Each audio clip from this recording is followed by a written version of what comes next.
This audio presentation of Introduction to Gnosis by Samael on Weor is brought to you by audioenlightenment.com. Copyright 2013.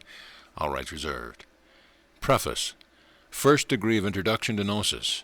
This is the introductory degree to the Gnostic philosophical studies, or external degrees of Gnosis. It is natural that all students will begin with this degree and eventually continue with the first, second, third degrees, etc. One should keep in mind that these are not the esoteric Gnostic degrees. The esoteric Gnostic degrees, which are the authentic ones, cannot be revealed by anyone who has received them. This is forbidden. Whoever says, "I have so many degrees, so many initiations," is being dishonest. If a person wants to become an engineer, lawyer, doctor, etc., he has to prepare himself for it. The person will go to school and study a great deal. After he has a good theoretical basis in the field he studied, he will begin to practice what he has learned. Practice brings about perfection.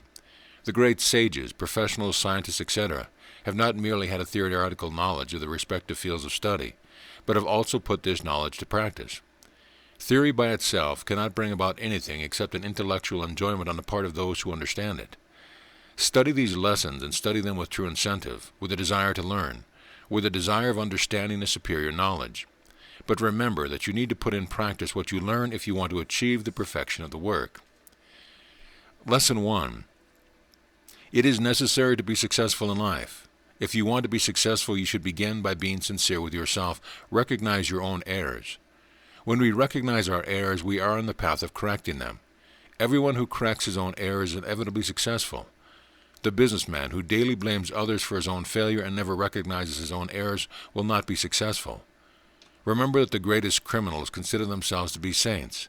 If we visit a penitentiary, we will prove to ourselves that none of the criminals consider themselves guilty.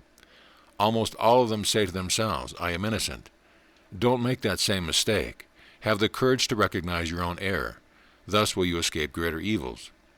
Whoever recognizes his own errors can make a happy home. The politician, scientist, philosopher, and the religious person, etc., that comes to recognize his mistakes can correct them and be successful in life. If you want to triumph in life, don't criticize anyone. Whoever criticizes another person is a weakling, and the one who criticizes himself every moment is a giant. Criticism is useless because it hurts the pride of others and provokes the resistance of the victim, who then seeks to justify himself. Criticism provokes an inevitable reaction against its maker. If you want to truly triumph in life, listen to this advice. Do not criticize. The man or woman who knows how to live without criticizing anyone does not provoke resistance, no reactions on the part of his fellow man, and consequently creates an atmosphere of success and progress. On the other hand, he who criticizes others has many enemies. We have to remember that human beings are full of pride and vanity, and this vanity inherent in them produces a reaction, resentment, hate, etc., that is directed towards the one who criticizes them. He who wants to correct others should best begin by correcting himself. This gives better results and is less dangerous. The world is full of neurasthenic persons. The neurasthenic type is a fault-finder, irritable and intolerable. There are many causes of neurasthenia: impatience, anger, egotism, arrogance, etc. The mediator exists between the spirit and the body, the nervous system. Take care of your nervous system. When your nervous system is irritated by something that exhausts you, it is better to flee from it. Work intensely, but with moderation. Remember that excessive work produces fatigue. If you do not pay attention to fatigue, if you continue with excessive work, then fatigue is replaced with excitement. When excitement turns morbid, it becomes neurasthenia. It is necessary to alternate work with pleasant rest, so as to avoid the danger of falling into neurasthenia. Every employer who wants to succeed should be careful of not falling into neurasthenia. The neurasthenic employee criticizes everything and becomes unbearable. The neurasthenic despises patience, and as employer becomes the executioner of employees. Workers who must work under the orders of a neurasthenic and fault-finding employer end up hating the job and the employer.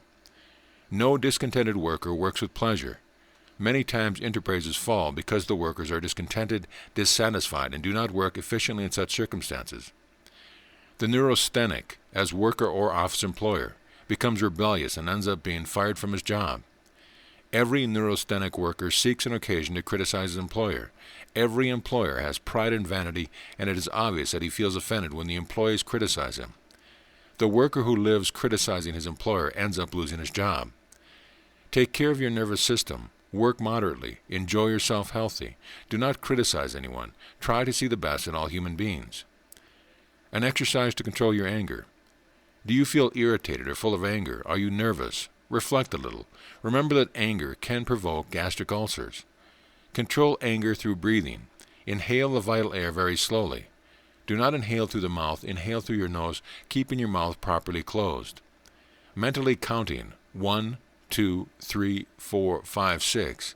Hold the breath, mentally counting 1, 2, 3, 4, 5, 6. Now exhale the breath very slowly through your mouth, mentally counting 1, 2, 3, 4, 5, 6. Repeat the exercise until your anger subsides. May peace be with you. End of lesson. Lesson 2. A great author deduced that the human being needs 8 important things in life: health and the conservation of life, nourishment, sleep, money and the things money can buy, life and the beyond, sexual satisfaction, the well-being of his children, the sense of proper importance. We synthesize these 8 things into 3: health, money, and love. If you really want to acquire these 3 things, you should study and practice everything that this course teaches you. We will show you the path to success. The power of thought. It is necessary for you to know that an immensely superior power greater than electricity and dynamite exists. That is the power of mind. When you think of a friend or a member of a family, etc., mental waves escape from your brain. These waves are similar to those of a radio transmitter. These waves travel through space and reach the mind of the person you are thinking about. Scientists have already begun an experiment with the power of mind. Soon the telemeter will be invented, an instrument with which the mental forces of each person will be measured.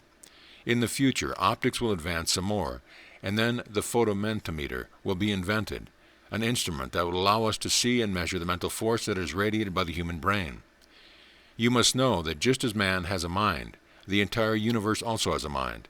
The human mind and the cosmic mind exist. The earth is condensed mind. The entire universe is condensed mind. Universal mind waves saturate the infinite space. The first thing that an architect who will build a house does is to create the project mentally. He constructs it in his mind, projects it on a plan, and lastly crystallizes it materially. Thus everything, every building first existed in the mind. Nothing can exist in the physical or material world in which we live before having existed in the world of the mind. It is necessary to learn how to concentrate and project the mind with precision and great force.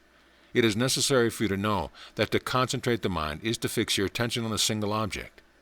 When you fix your attention on a distant friend, when you concentrate on that friend, you can be certain that your brain emits powerful mental waves that will inevitably reach your friend's brain. What is important is for you to truly concentrate. It is necessary that no other thought be capable of distracting you. You should learn how to concentrate your mind. You are studying this course, and we will believe that you want to succeed in life and have health, money, and love. Reflect a little. Learn how to use mental power. Whoever learns how to use the power of thought proceeds to success with absolute certainty as the arrow guided by the hand of an expert archer reaches its target. Remember that the world is a product of the mind. You are what you are because of the mind. You can totally change yourself by using mental power. The poor and miserable are like that because they want to be so. They keep themselves miserable and poor with their mind. The rich and powerful person is so because he has made himself that way with his mind. Each person is what he wants to be with the power of the mind. Each person projects into the world of cosmic mind what he is and what he wants to be. The projects of the mind physically crystallized, and we have then in a physical world our rich or miserable, happy or disgraceful life. Everything depends on the type of mental projections that we have crystallized. As the cloud condenses into water and the water freezes into ice, so does mental energy first, clouds, projects, then water, circumstances and development of the project, and lastly hard ice, the project converted into concrete facts or things. If the project has been well done and with enough strength, if the actions or the development of the facts and circumstances have been marvelous, victory will be the result. The perfect condensation of a project is victory. The basic factors for the sources of a project are 3: mental force, favorable circumstances, and intelligence. Mental force. Without mental force, it is impossible to achieve the crystallization of a project, commercial, etc. It is necessary for our students to learn how to use mental force, but it is necessary for the student to first learn how to relax his physical body. It is indispensable to know how to relax the body to achieve the proper concentration of mind. We can relax the body seated in a comfortable chair or lying down in a corpse posture, with our heels touching each other, arms close to our sides, etc. The second of the two positions, the corpse posture, is the best. Imagine that your feet are subtle, that a group of dwarves escape from them. Imagine that your calves are full of small, playful dwarves that leave one by one, and that as they leave, the muscles become flexible and elastic. Continue up your knees performing the same exercise. Continue with the thighs, sexual organs, abdomen, heart, throat, face, and head muscles successively, imagining that those small dwarves flee from each of these parts of the body, leaving the muscles completely relaxed. Concentration of the mind. When the body is perfectly relaxed, mental concentration becomes easy and simple. Concentrate on the business you have in mind. Vividly imagine the entire business, the people that are related to the work. Identify yourself with these people. Speak as if you were them. Mentally say what you would like these people to say. Forget about yourself and change your mental personality to that of these people, acting the way you would like them to act. Thus you will define powerful thought waves that will go through space and reach the brains of the person related with the business. If the concentration is perfect, success will then be inevitable. The law of karma. This law is well known in the Orient. Millions of people in the entire world know of it because this law is universal. This law operates in the whole universe. If you misuse the power of the mind, the law of karma will fall upon you and you will be horribly punished. Mental energy is a gift of God and should only be utilized for good purpose and with good intentions. It is just for the poor to better their economic situation, but it is not just to utilize mental power to harm people. Before doing a mental exercise to carry out the crystallization of a project, reflect and meditate. If you will use mental power to harm others, it is better not to do it, because the terrible ray of cosmic justice will inevitably fall upon you like a ray of vengeance. Favorable circumstance. Thought and action should always march totally united. Materialization is only possible when the circumstances are favorable. Learn how to determine favorable circumstances for your business. Freud, the great psychologist, said that everything that man does in life has two fundamental causes: sexual impulse and desire to be great. Every human being is motivated by the sexual impulse. Everyone wants to be appreciated. Nobody likes to be despised. If you want to be surrounded by good circumstances for the crystallization of your business, then recognize the good quality of your fellow men. Do not humiliate anyone. Do not despise anyone. It is necessary to encourage each individual in his job, office, or profession.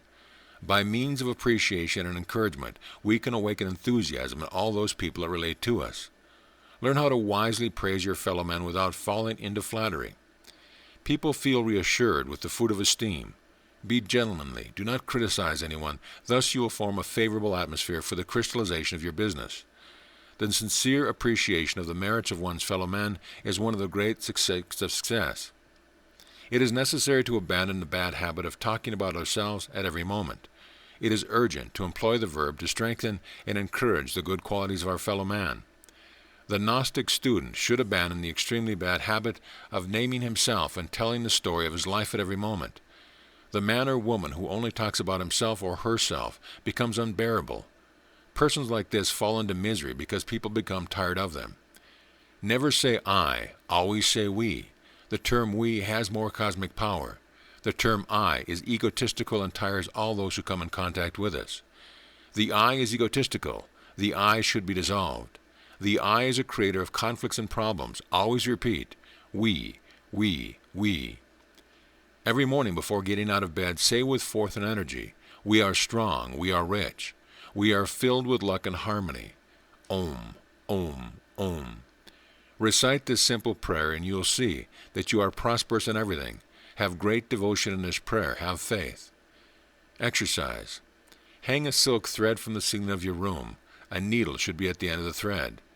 Concentrate on that needle and try to move it with the power of your mind. When developed, mental waves can move this needle. Work 10 minutes daily on this exercise. In the beginning, the needle at the end of the silk will not move. With time, you will see that the needle oscillates and moves vigorously. This exercise develops mental power. Remember that mental waves travel through space and pass from one brain to the next. May peace be with you. End of lesson. Lesson 3. The great lawyer Jose Cesara said the following: There is no luck or misfortune, success or failure. Everything is a vibration of the ether. By learning the use of the tattvas, one can favorably solve all matters in life.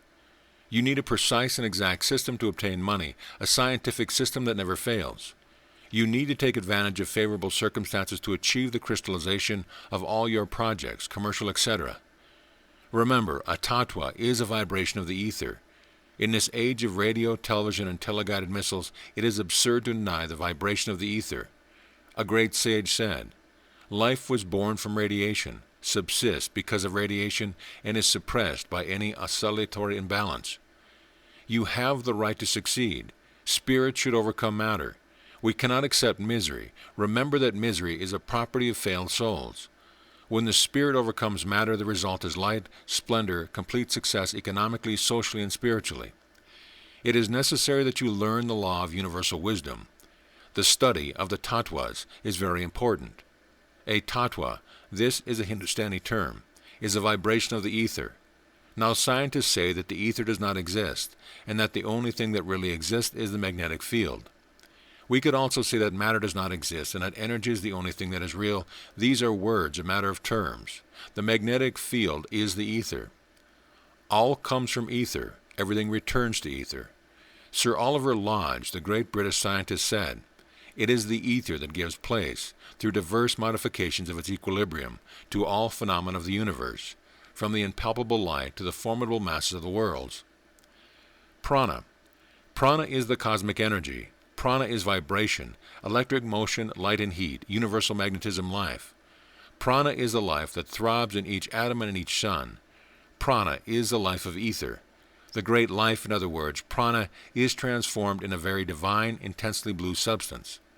The name of this substance is Akash. The Akash is a marvelous substance that fills the entire infinite space, and when it is modified, it becomes ether. It is very interesting to know that the ether, when modified, becomes what we call the tattvas. The study of the vibrations of the ether, or tattvas, is indispensable. Remember that business, love, health, etc. are controlled by cosmic vibrations. If you know the vibratory laws of life, if you know the tattvas, you will be able to obtain much money. Remember that money in itself is not good or bad. Everything depends on its use. It is good if you use it for good, evil if you use it for evil. Obtain much money and use it for the good of humanity. There are 7 tattvas that you should learn to use to succeed in life. No Gnostic student should live in misery. It is necessary that you know the names of the 7 tattvas. These names are Sanskrit terms. It is possible that it might be somewhat difficult to learn these names, but remember that studying is well worth it to succeed in life. The names of the tattvas. Akash is the principle of ether. Vayu is the etheric principle of the air. Tejas is the etheric principle of fire. Prithvi is the etheric principle of the element earth. Apas is the etheric principle of water. There are 2 secret tattvas named Adi and Samadhi that vibrate during the aurora dawn and are excellent for internal meditation. Ecstasy or samadhi is achieved with them. We will not expand on these tattvas now because they are useful to advanced students only. Tattvic timetable. The vibration of the tattvas begins at sunrise. Each tattva vibrates for 24 minutes in a period of 2 hours. The first tattva that vibrates is Akash, followed in succession by Vayu, Tejas, Prithvi, and Apas. 2 hours later, Akash vibrates again, and a succession of tattvas in the same order is repeated. The tattvas vibrate day and night. It is necessary to know the hour of sunrise. Buccelli's astrological yearbook is one of the calendars that marks the time of sunrise in each country of Latin America. Some daily newspapers, especially in the United States of America, and magazines indicate the time of sunrise. Galvin's calendar is also good for this purpose. Those who would like Buccelli's American yearbook in Spanish can request it. Properties of the tattvas. Akash. Akash is exclusively good for meditation. We advise you to pray a lot during this time. Do not have business or love appointments during this time because you will inevitably fail.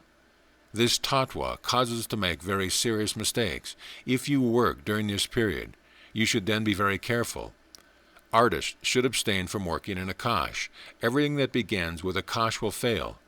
Akash is the tattva of death. Vayu.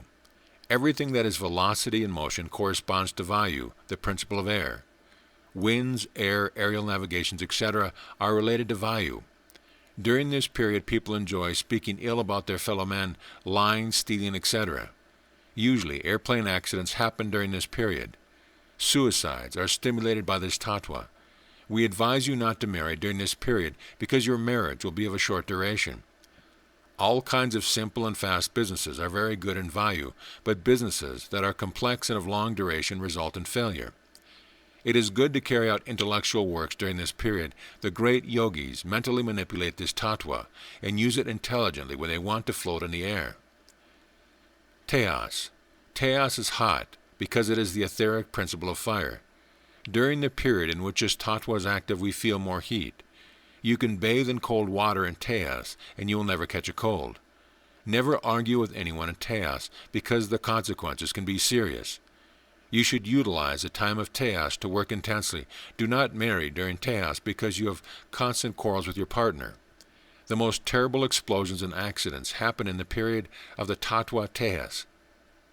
Prithvi. This is the tattva of success in life. If you want to succeed in business, do it in Prithvi. If you want to have good health, eat and drink in Prithvi. Marriages accomplished in Prithvi are happy for life. Every party, lecture, business, or appointment done in Prithvi will be a total success. Prithvi is love, charity, benevolence. Apas. Apas is the principle of water and is the opposite of Tejas, fire. This tattva is marvelous for the purchase of merchandise. It is marvelous for business, and you will be able to earn much money if you know how to take advantage of this tattva. Buy lottery tickets in Apas. Journeys by water are good in Apas. Rainfalls that begin in Apas tend to be very lengthy and heavy. The tattva, Apas, works in concentrating and attracting. Remember that you need to know the exact time of sunrise to be guided by the tattvas. Always have a good wristwatch or pocket watch and take advantage of the tattvas in practical life. Exercise. Sit at a table facing the Orient. Rest your elbows on the table and proceed in the following manner. Introduce the thumbs of your right and left hands into your ears. Cover your eyes with the index fingers. Cover your nostrils with your middle fingers and seal your lips with your ring fingers and little finger. Inhale slowly, counting from 1 to 20. Exhale slowly, counting from 1 to 20. It is necessary to remove your middle fingers to inhale and exhale, but during the retention of your breath, the middle finger should hermetically seal your nostrils. It is necessary for you to try to see the tattvas with the third eye during the retention of your breath.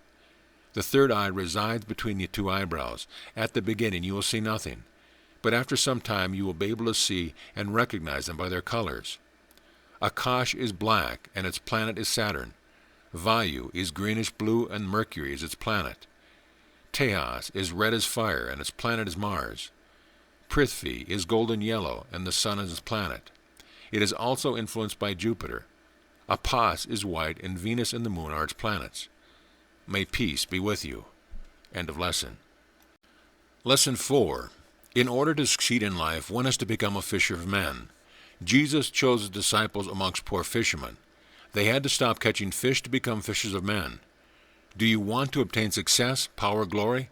Listen to this advice. Put bait on the hook that will catch the fish. Do not talk with others about things of interest to you. Your business is your business. Unfortunately, the human being is egotistical and only wants to know things of his interest. If you talk to your fellow man about the things he desires and loves, you will influence him positively and will obtain from him all that you need. We need to learn to see the other person's point of view and help to solve his conflicts. In this manner, we solve our own problems.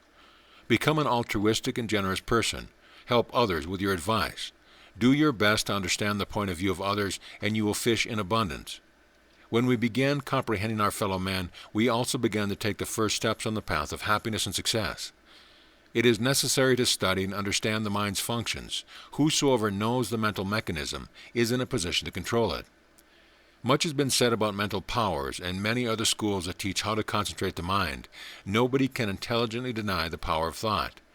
This force is made up of radioactive forms and waves that move from one brain to the next. We need to develop this marvelous power, but we must warn here that the thought and action should wisely be combined if we want to succeed in life. Mental concentration is miraculous when intelligently combined with actions. Mental power achieves prodigies and marvels when based on sincerity and truth. Do not attempt to deceive your fellow men. Do not use mental concentration to deceive your fellow men, because failure for you will be inevitable. Mental power achieves prodigies when used to help others. By helping others, we ourselves benefit. That is the law. Exercise. Do you need to succeed in something important? Sit in a comfortable chair, relax your muscles, concentrate on the business you are interested in. Imagine the business in full prosperity. Identify yourself with a fellow man, trying to understand your fellow man's point of view. Advise him mentally, making him see the advantages offered by the business he is about to carry out with you. Thus the mental waves will penetrate deeply into the other person's mind and will do marvels. 1 hour of perfect concentration is enough to determine success in a business. Every merchant has the right to obtain money, but whatever you sell should be good, useful, and necessary to others. Do not try to deceive others because you deceive yourself. Multitudes of peddlers travel the streets offering their merchandise uselessly. No one is interested in their merchandise. People become annoyed when they meet these peddlers. Their mistake is that they only think and talk about their wares. If they learned to see the point of view of others, they would inevitably succeed. It is necessary to comprehend that all human beings have an I that wants to stand out, wants to make itself felt, to climb to the top of the ladder, etc. This is precisely the human being weakness. You also have the weak side. Do not fall into the same error of others. Never say I, always say we. Whoever masters himself can also master others. Intelligently insinuate what you want, but do not say I want. Remember what others are not interested in what you want. Let others prepare your idea as if it were theirs. Provide the element for that preparation. Provide them very intelligently. Let others elaborate your ideas. People like to feel important. That is the weakness of the I. Exploit that weakness. Never feel important and you will be important. Try to dissolve the I and you will be truly happy. All success in life depends on the ability you have to deal with other persons. It is necessary to abandon egotism and to develop Christ-centrism. It is urgent to work for the common good. It is indispensable to dissolve the I and always think in terms of we. The term we always has more power than the egotistical I.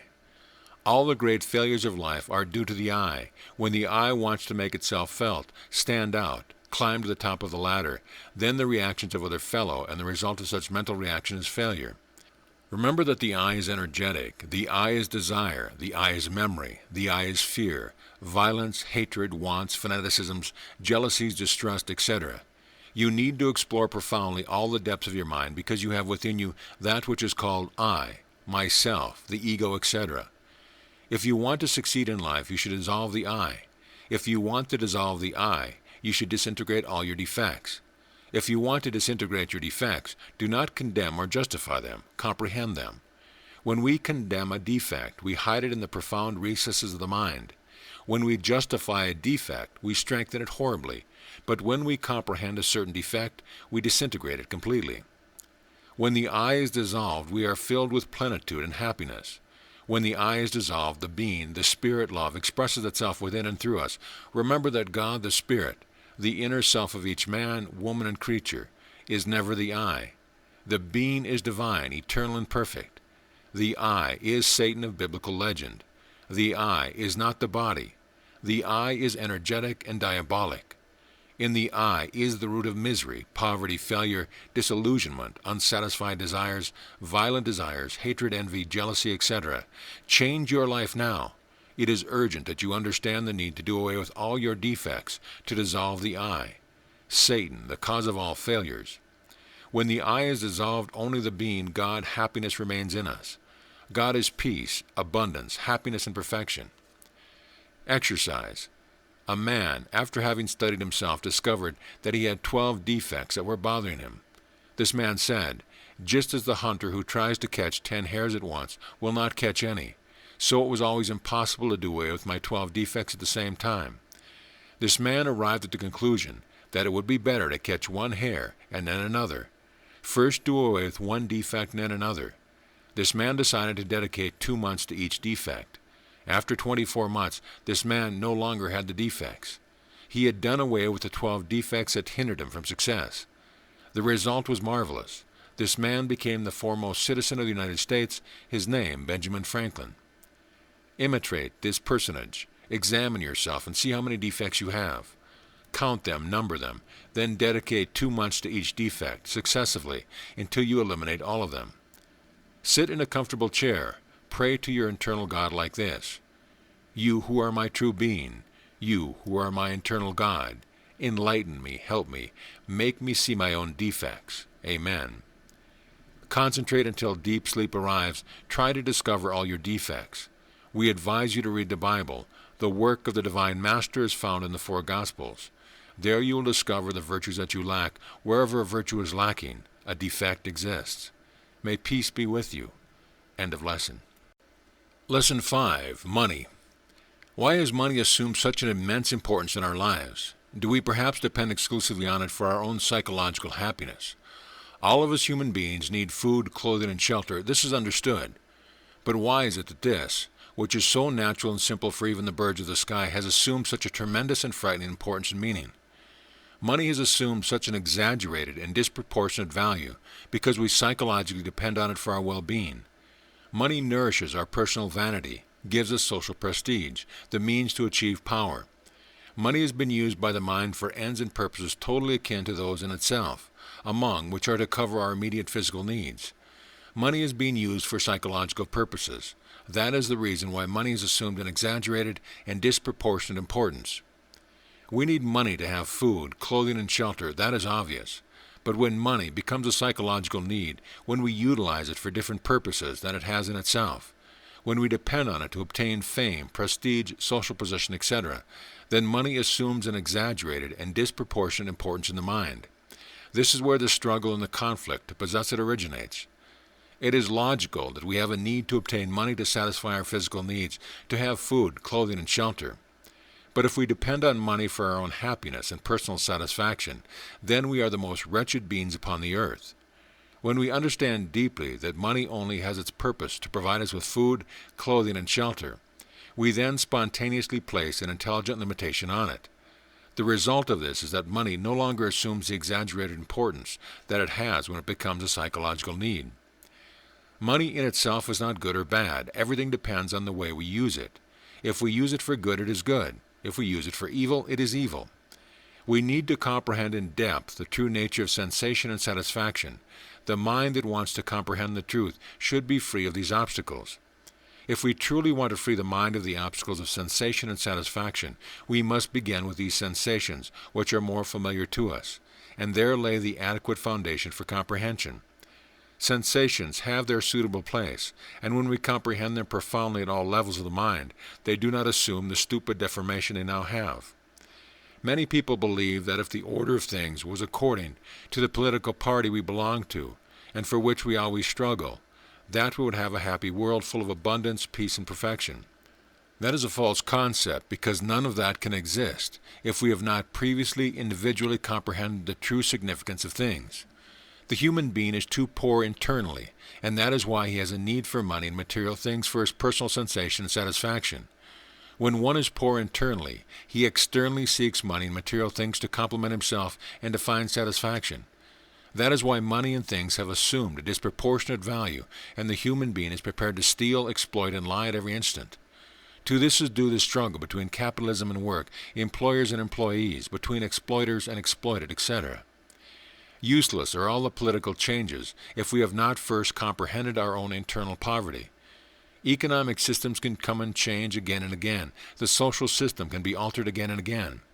But if we have not profoundly comprehended the intimate nature of our inner poverty, the individual will always create new ways and means to obtain personal satisfaction at the expense of the peace of other people. It is urgent to deeply comprehend the inner nature of this myself if we really want to be internally wealthy. Whoever is internally rich is incapable of exploiting his fellow man. He is incapable of stealing and lying. Whoever is internally wealthy is free of the obstacles of personal satisfaction and sensation. Whoever is internally wealthy has found happiness.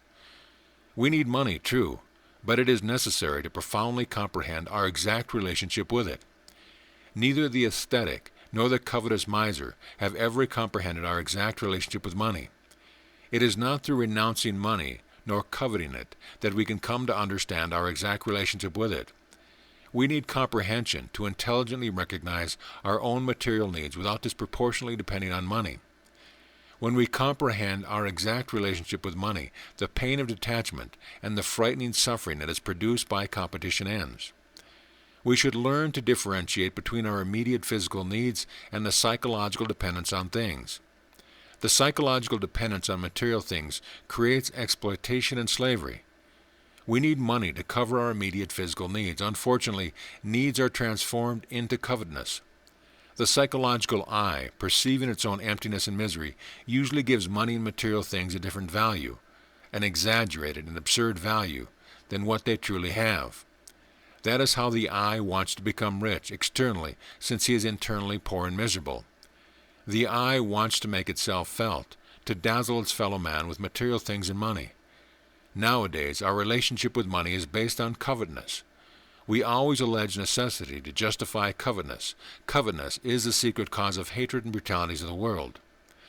Covetousness many times assumes a legal appearance.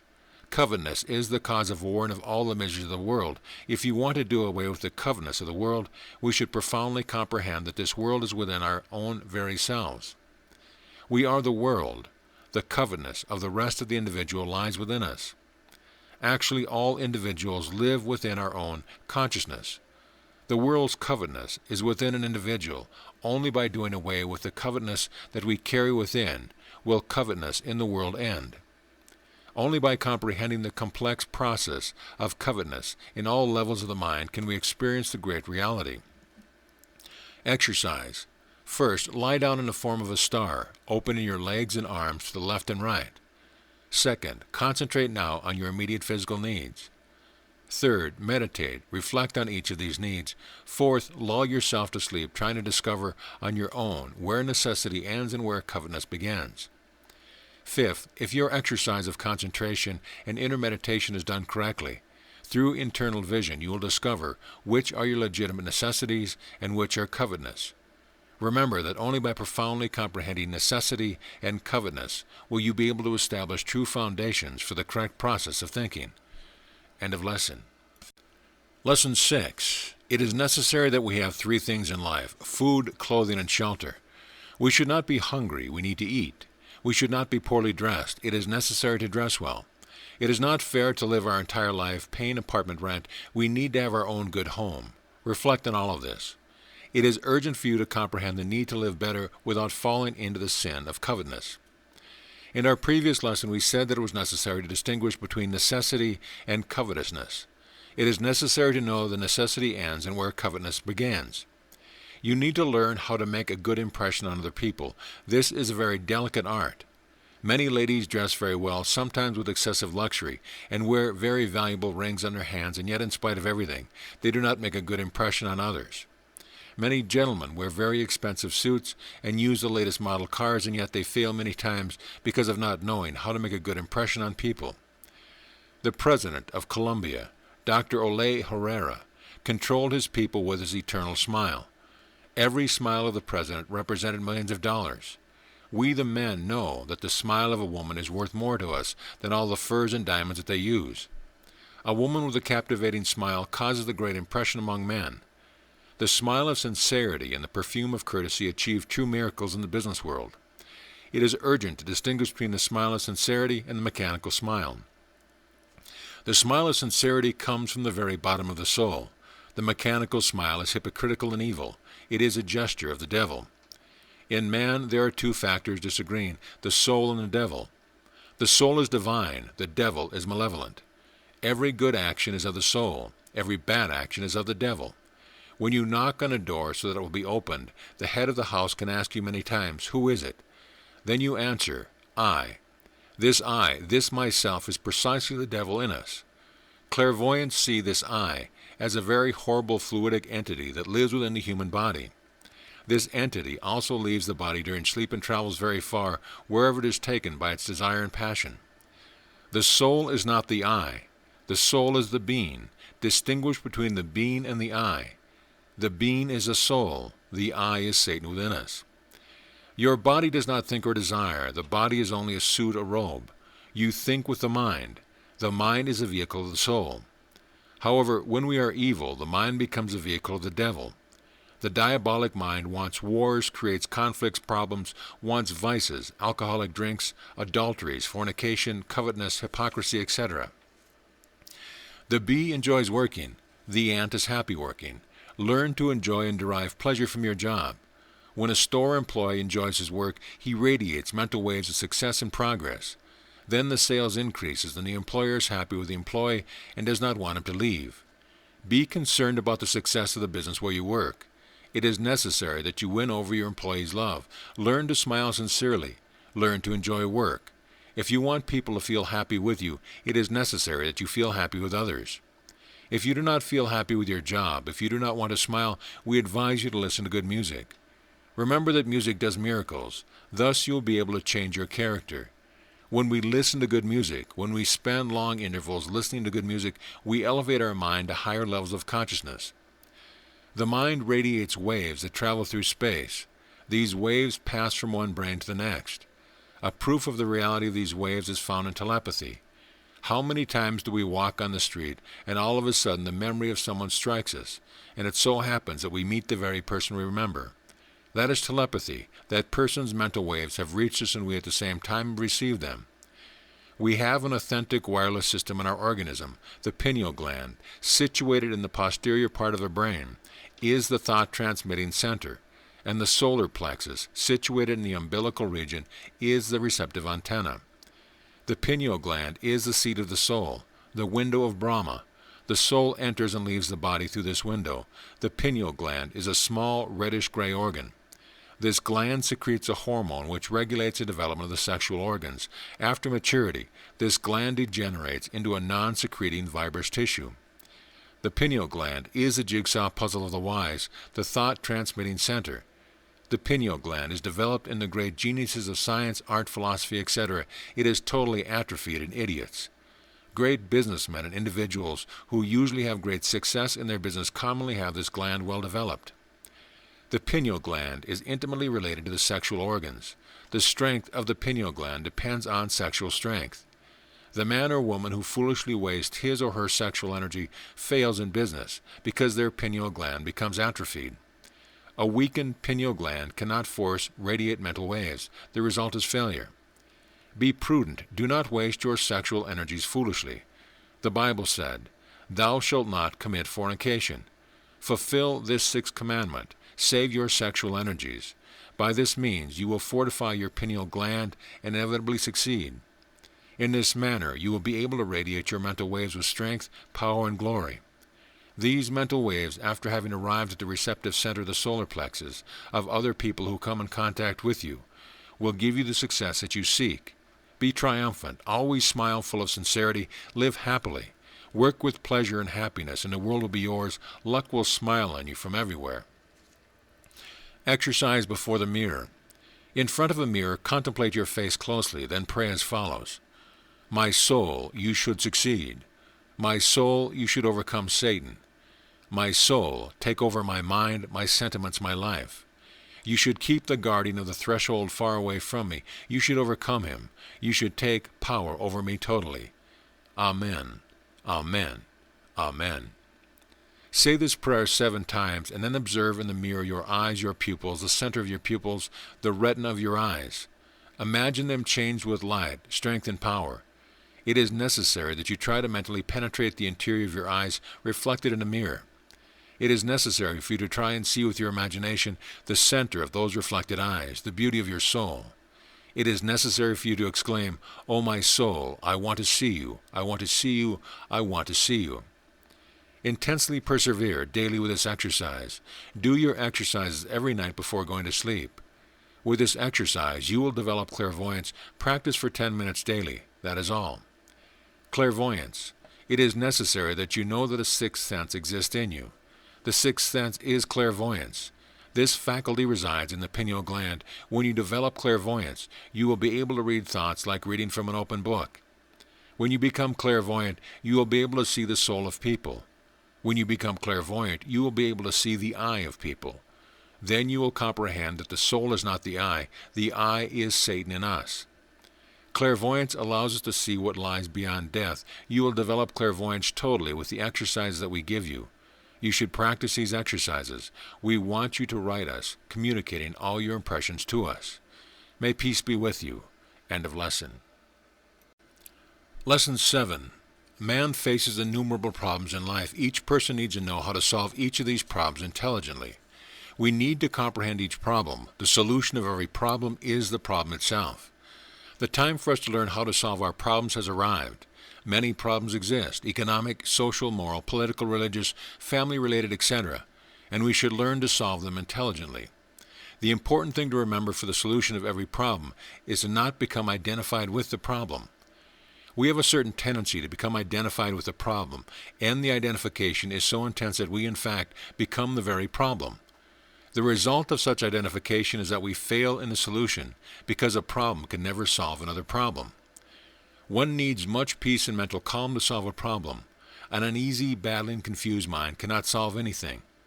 If you have a very serious problem, do not become identified with that problem. Do not become a problem yourself. Retreat to any healthy recreational place, a forest or a park or a home of a very close friend. Distract yourself with something different. Listen to good music, and then with your mind tranquil and calm and perfect peace, try to comprehend the problem profoundly, remembering that the solution to every problem is within the problem itself. Remember that without peace you cannot do anything new. You need calm and peace to solve the problem which presents itself in your life. You need to think in a completely new way about the problem that you want to solve, and this is only possible by having tranquility and peace. In modern life we have many problems, and unfortunately we do not enjoy peace. This is a true jigsaw puzzle because we cannot solve problems without peace.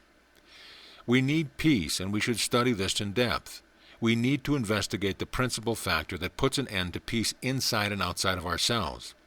We need to discover what causes the conflict. The time has arrived to comprehend in depth all levels of the mind, the infinite contradictions which we have within, because that is the principal factor of discord and conflict. By comprehending in depth the cause of an illness, we cure the patient. Knowing in depth the cause of the conflict, we do away with the conflict. Peace is the result. Within and around us, thousands of conflict-forming contradictions exist. Truly, what exists within us also exists in society. Because, as we have said so many times, society is an extension of the individual. If there is contradiction and conflict within us, then these also exist in society. If the individual does not have peace, society will not have it either, and in these conditions all the pro-peace propaganda becomes, as a matter of fact, totally useless. If we wisely analyze ourselves, we discover that a constant state of affirmation and negation exists within us. What we want to be and what we actually are. We are poor and we want to be millionaires. We are soldiers and we want to be generals. We are single and we want to be married. We are employers and we want to be managers, etc.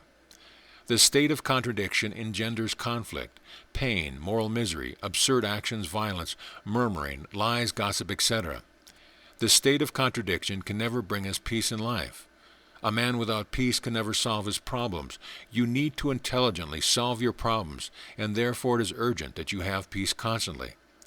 The state of contradiction impedes the solution of problems. Each problem implies thousands of contradictions. Shall I do this, the other, how, when, etc.? Mental contradiction creates conflicts and frustrates the solution of problems. We first need to solve the cause and contradiction in order to end the conflicts. Only in this manner will peace arrive, and with it the solution of the problems.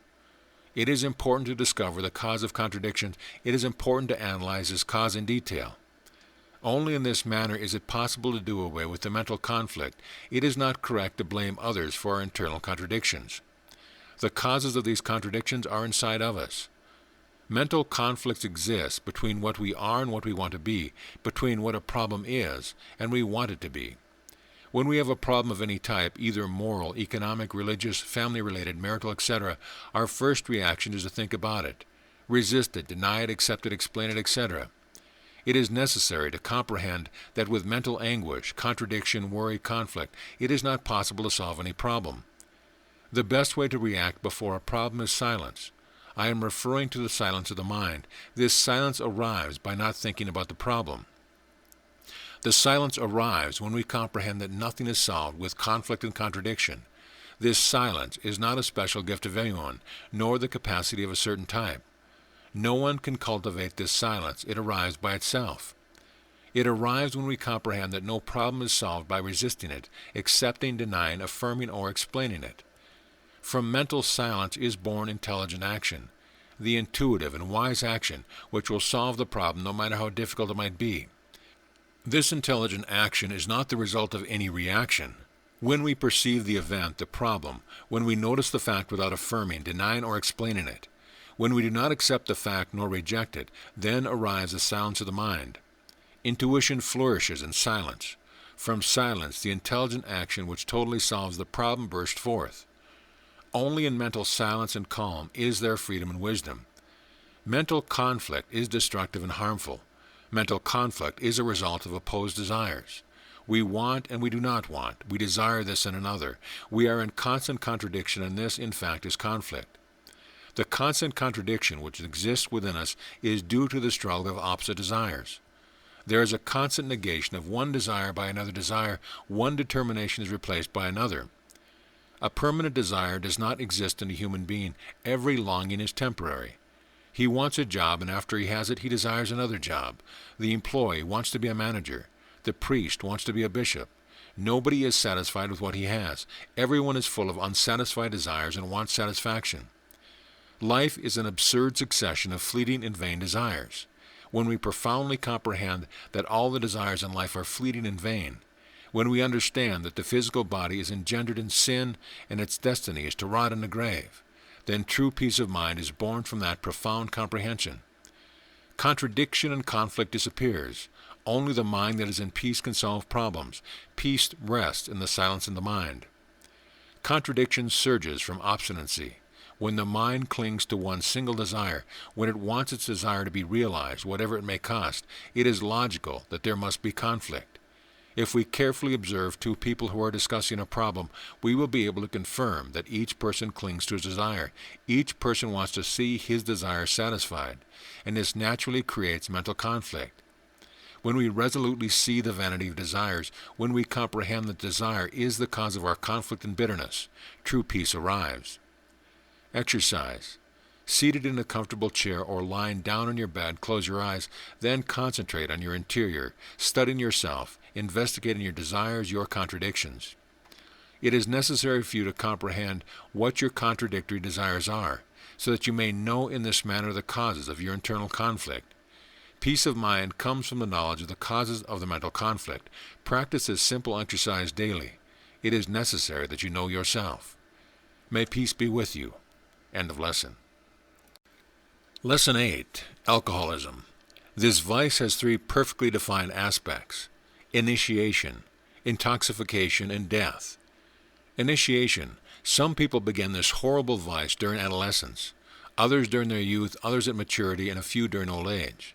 There are many causes that lead people to the vice of alcoholism. The adolescent that is initiated into this horrible path does it because he wants to feel like a complete man. He has a false concept of manhood. He believes that being a man means to be a drunkard, smoker, fornicator, adulterer, etc. The youngster reaches the crude voice of alcoholism, seduced by his friends or embittered by suffering. Many times an amorous deception or a difficult economic situation tends to be the basic motive for initiating the fatal path of alcoholism. The mature man who joins this horrible path of alcohol does it, as usual, moved by the spring of his own bitterness, probably the death of a loved one, an amorous deception, a divorce, the loss of his job and his fortune, etc. The human organism rebels against the first drinks.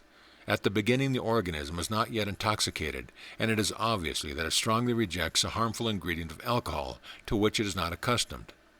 Vomiting, an upset stomach after the huge drinking sprees, etc., are ways that the organism uses to eliminate the noxious ingredient. The fight of the organism is usually very violent, but our malignant will proposes to violate it and achieves it. There is not a drunkard without his moral tragedy. The already intoxicated drunkard secretly guards his tragedy. The drunkard who is initiating himself in the vice always exteriorizes his tragedy. But when he comprehends that people do not understand him, he prefers to be silent. Intoxication. Alcoholic intoxication comes once the defense of human organisms have been overcome. On arriving at this second phase, the organism no longer feels well without alcohol. The intoxicated doctor can no longer carry out a surgical operation without his favorite drink. His pulse shakes, and if he carries out the operation, the results are very bad. The businessman can no longer do business without alcohol. He feels timid, nervous, and fails. The worker is already incapable of working without his drink. He feels weak. Alcohol becomes a necessity for the intoxicated organism. The intoxicated one drinks and drinks, stimulated by the secret spring of his moral tragedy. Some drunkards eat and drink. These last longer. Others do not eat so, and as they say, do not lose the intoxication. These die very soon. Food favors the entire digestive system, but the lack of food definitely leaves the organism totally defenseless. The result is quick death. Death. Every alcoholic intoxication concludes with death. Death can result from an ulcer or from cirrhosis of the liver, or generally from the bad aspect of the liver, stomach, etc. It has been clinically proven that the drunkard that lives longer are those who eat while drinking, and that those who live short lives are those who do not eat while drinking. The death of a drunkard is very horrible. They become very nervous in clinics and hospitals due to the lack of alcohol. They exclaim, shout, demand the bottle of alcohol. Their desperation is frightening. Some die vomiting blood, others with terrible bloody diarrhea, etc. Psychology of the drunkard. The totally intoxicated drunkard spends everything on the vice. When the drunkard does not have any more to spend, then he becomes a beggar, thief, swindler, or in the better of cases, nothing more than a simple slave of alcohol, a beggar of alcohol. The intoxicated one loses all concept of honor, dignity, responsibility, and only one thing interests him in life: drinking. Alcohol becomes a vital, fundamental necessity for the intoxicated person, that is all. The serious things of life do not have any value for the drunkard. He is completely irresponsible. The intoxicated alcoholic is immoral in the most complete sense of the word. Dignity, word of honor, virtue, etc. have absolutely no importance for the intoxicated alcoholic. The hard-headed drunkard laughs at all those human qualities and even feels infinitely superior to his fellow man. Campaign against alcohol. The true effective campaign against alcohol is achieved by explaining with every detail the three defined aspects of this horrible vice. These three aspects of the path of alcohol: initiation, intoxication, and death. These should be pointed out at home and school, at the university, in academia, temples, lodges, ashrams, sanctuaries, etc. This is the best way to effectively campaign against alcohol. Dry laws prohibiting the sale of alcohol are useless because drunkards then astutely invent their method of making intoxicating drinks in a clandestine form. This does more harm than good to society. Only creative comprehension can bring people from falling into this horrible and frightening vice.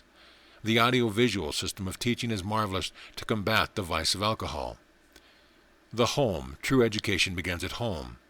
Parents who drink set a bad example to their children and lead their children down the fatal path of the abyss. Children should be taught at home what this horrible vice is, the three aspects of this horrible path.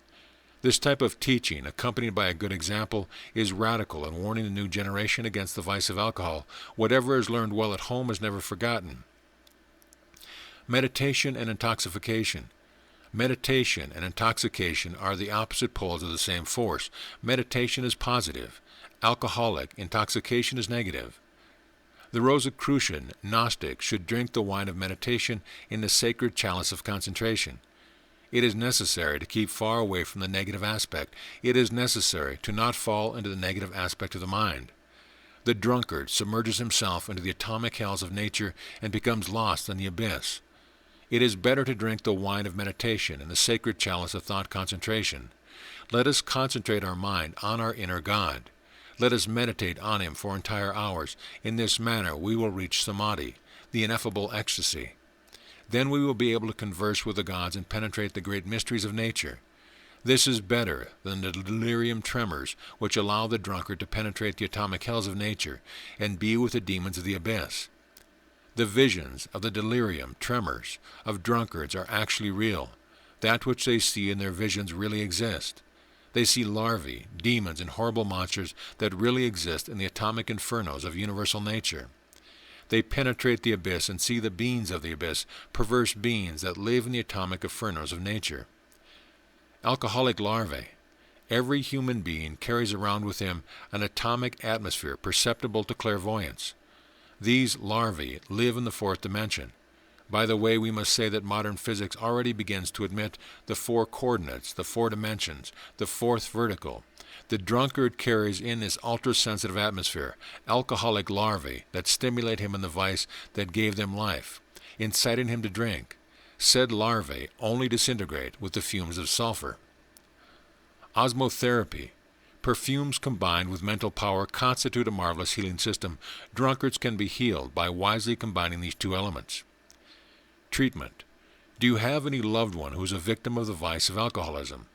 When he is asleep, hold his hand with your right hand, make him smell a delicious perfume, a rose extract, and then talk to him with a soft voice as if he were awake. Advise him, explain to him in a detailed way what the horrible vice of alcoholism is. Remember that when the body sleeps, the ego leaves the body and travels into the fourth dimension. The words you utter to the sleeping person reach the eardrum, go to the brain's sensory center, and are then transmitted to the ego, even when the latter is far away from the physical body. On awakening, the ego returns to the physical body, and if he does not remember what you told him, you can be certain that all you have said has remained in your loved one's subconscious. These words produce their effect little by little, and the day finally arrives when the patient is cured of the horrible vice of alcoholism. Exercise. Lie down and remain calmly in bed. Open your arms and legs to the right and left to form the flaming five-pointed star. Relax your muscles properly. The process of relaxation is easy if combined with imagination. Mental relaxation. Once the relaxation of the physical body has been obtained, it is necessary to relax the mind. Mental relaxation is also obtained with the help of the imagination. Observe all the thoughts that come to mind, all the memories that assail you, all the worries, etc. Study them to find out your origin. The study of all this will reveal many things to you. It will make you get to know your defects, your errors, etc. In this manner, you will know how your I, your ego, works. Analyze each defect. Try to comprehend each defect in all levels of your mind. Study each thought, memory, or emotion which assails you. Comprehend each thought, then imagine a profound abyss. Throw each studied thought, each memory, worry, etc. into that abyss. In this manner, your mind will become silent and still. In the silence and calm of the mind, you will be able to see and hear the inner self. He is the internal master. He is your internal God. Concentration. When the mind has achieved absolute calm and silence, it can concentrate on the inner self. This concentration is done with the help of prayer. Pray to your inner self. Try to converse with your inner self. Remember that praying is conversing with God. You can pray without formula, in other words, talk to God. Tell Him what your heart feels with infinite love. Meditation. Whoever achieves perfect concentration can meditate on his internal God. Reflect on your internal God, identify yourself with Him, and live in Him. Contemplation. Whoever learns to calm the mind, to concentrate the mind and pray, can practice perfect meditation and reach the heights of internal contemplation. On reaching these heights, we are in ecstasy. We can talk face to face with the ineffable gods, study the marvels of the infinite cosmos, and travel through the infinite in spirit and soul. In that state of ecstasy, the physical body remains asleep and abandoned. Now you will comprehend why it is convenient to practice these exercises during instances of drowsiness. Sleep is a faculty that should be taken advantage of to consciously achieve ecstasy. May peace be with you. End of lesson. Lesson 9. The Universal Mind. Social living is based on the functions of the mind. It is necessary to profoundly explore the diverse levels of the mind.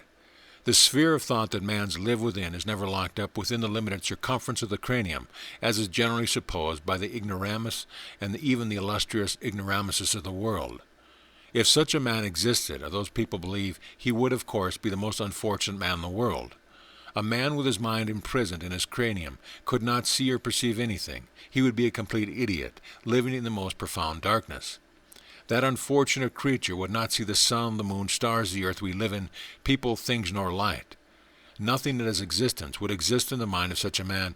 This is explained by the fact that man can perceive nothing which does not exist beforehand in his own mind. In his Critique of Pure Reason, Immanuel Kant said, "The exterior is the interior." The entire universe exists in the cosmic mind. The mental sphere of each person extends through the entire cosmos and reaches the most faraway stars. This is the cause of seeing, hearing, and feeling that is created. This is the reason for seeing the most remote stars. Our thoughts are not locked up in our cranium. Our mind extends throughout the entire cosmos. Our mind penetrates everywhere. Worlds, suns, people, and things, everything is within the mind of each man. The mind is universal energy. The mind vibrates and sparkles in all creation. The cerebrum is not the mind. The cerebrum is only a receptive center, a radiotelegraphic office which receives the messages of the mind. The cerebrum does not think. The one that thinks is the mind, and it is not the cerebrum. Religions say that the human soul has a body of flesh and bones. The Theosophists maintain that beside the body of flesh and bones, the soul has a mental body. All the Oriental and Occidental schools dedicated to the study of occultism teach their students how to use the mental body. The soul dressed in the mental body can transport itself to other planets at will and see what happens there. The entire universe is within the human mind. All minds are within all other minds. We mutually live in the thought sphere of others. The economic and social problems of each person live in the mind of everyone. No one is alien to another. We are all in the mind of everyone else. The beggar lives within the mind of the rich individual, and the rich one lives in the mind of the beggar. We are all submerged in the ocean of the universal mind. Imagination and will. Imagination and will are the two poles of the mind. The imagination is feminine, the will is masculine. The key to success is within the imagination and will united in vibrant harmony. Mental action. The inventor conceives with his imagination the telephone, the radio, the automobile, etc., and then with the will gives it shape, converts it into facts, into concrete reality. Parisian designers dictate fashions just as they conceive them in their imagination. Mental epidemics. If a man thinks in both a good and bad sense, the waves that emanate from his mind reach the mental body of each individual. Mental waves are propagated in all places. When the waves are those of wisdom and love, they benefit all those who receive them. When the waves are permeated with devotion and veneration towards God, they carry peace and comfort to all those in suffering. Poisonous mental waves harm the mind of others. Mental waves of hatred, envy, covetousness, lust, pride, laziness, gluttony, etc. produce mental epidemics. Perverse mental waves poison many weak minds with their radioactivity. The case of rebels without a cause is a good example of what mental epidemics are. The rebels without a cause have become an evil and harmful plague. The cause of this mental epidemic should be sought for an all ill-used imagination. Movie theaters show movies of bandits and gunmen, which are then recorded in the minds of young people. Parents give their children guns, war trucks, teeny cannons, soldiers, toy machine guns, etc. All this is forcibly reflected in the imagination of children and adolescents. Then follow the magazines and comic books of police and robbers, pornographic magazines, etc. The result of all this does not make itself wait. Shortly afterwards, the child, the adolescent, actually becomes the rebel without a cause, and later the robber, the professional thief, the swindler, etc. Mental hygiene. It is necessary to practice mental hygiene. A preventative medicine is urgent. Develop wisdom and love. Pray a lot daily. Select works of art. We suggest good music, classical music, good paintings, the work of Michelangelo, the great operas. Avoid spectacles harmful to the mind, such as bloody spectacles like boxing, wrestling, bullfights, etc. These kind of spectacles produce mental epidemics. Take care of your mind. Do not permit evil thoughts to penetrate the temple of your mind. Be pure in thought, word, and deed. Teach your children all that is good, true, and beautiful. Origins of the universal mind. The great divine reality surge from its own bosom in the aurora of the solar universe in which we live, move, and have our being. The great reality does not know itself, but contemplating itself in the living mirror of the great imagination of nature, it then becomes to know itself. In this manner, a mental vibratory activity is created by which the great reality knows its infinite image, that shine marvelously in the cosmic scenery. This activity coming from the periphery, going towards the center, is called the universal mind. All of us beings live submerged in the infinite ocean of the universal mind. Therefore, we all live in everyone else. No one can separate mentally. The heresy of separability is the worst of heresies. The intelligent activity of the universal mind proceeds from a centripetal force, and since every action is followed by reaction, the centripetal force, on finding a resistance in the center, reacts and creates a centrifugal activity called the cosmic soul. This vibratory cosmic soul turns out to be the mediator between the center and the periphery, between the universal spirit of life and matter, between the great reality and its living images. A great master said, "The soul is the product of the centrifugal action of the universal activity, impelled by the centripetal action of the universal imagination." Terms: centrifuge is the force that tries to move away from the center, the force that goes from the center to the periphery. Centripetal, the force which is attracted by the center, the force that flows from the periphery to the center. Every individual can fabricate a soul when we know the technique of internal mediation. When we direct mental power to the interior of our own divine center, the resistance that we will find internally will cause a reaction, and the more vigorous the centripetal force we apply, the more vigorous will be the centrifugal force which forms.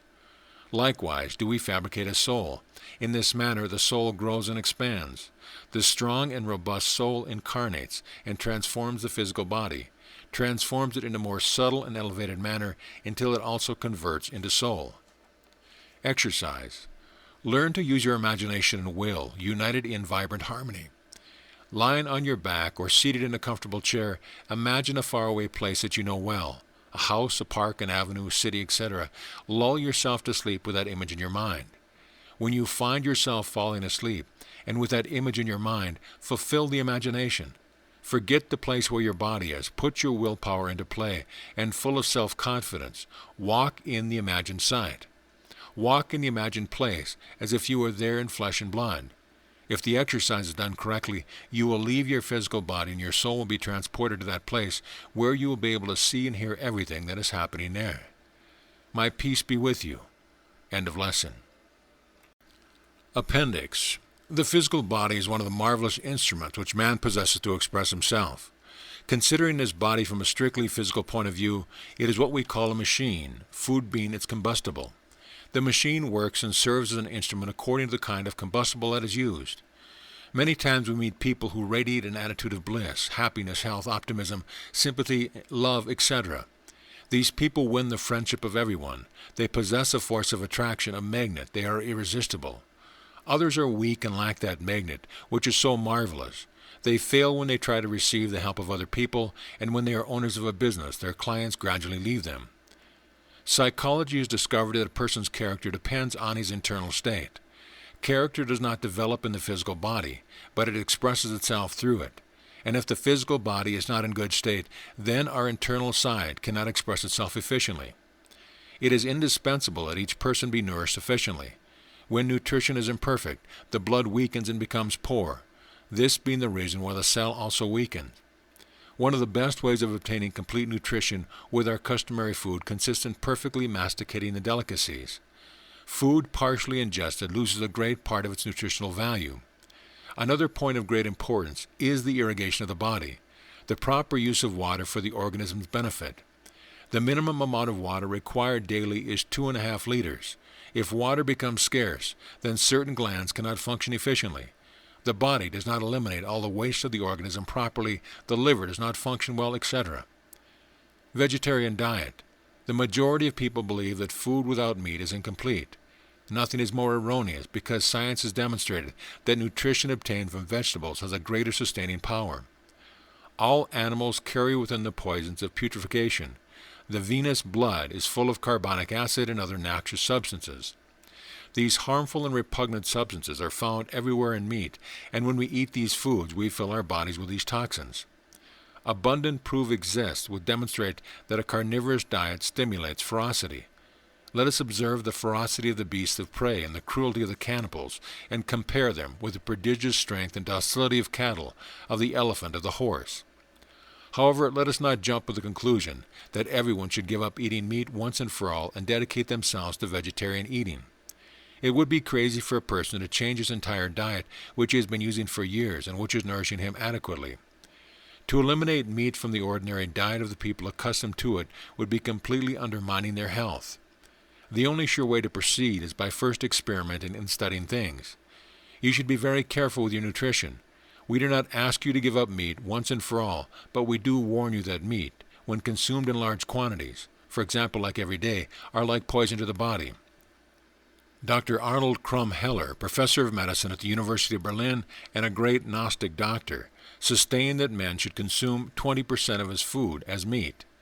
We have verified that some foods such as wheat, eggs, avocados, etc. can substitute meat.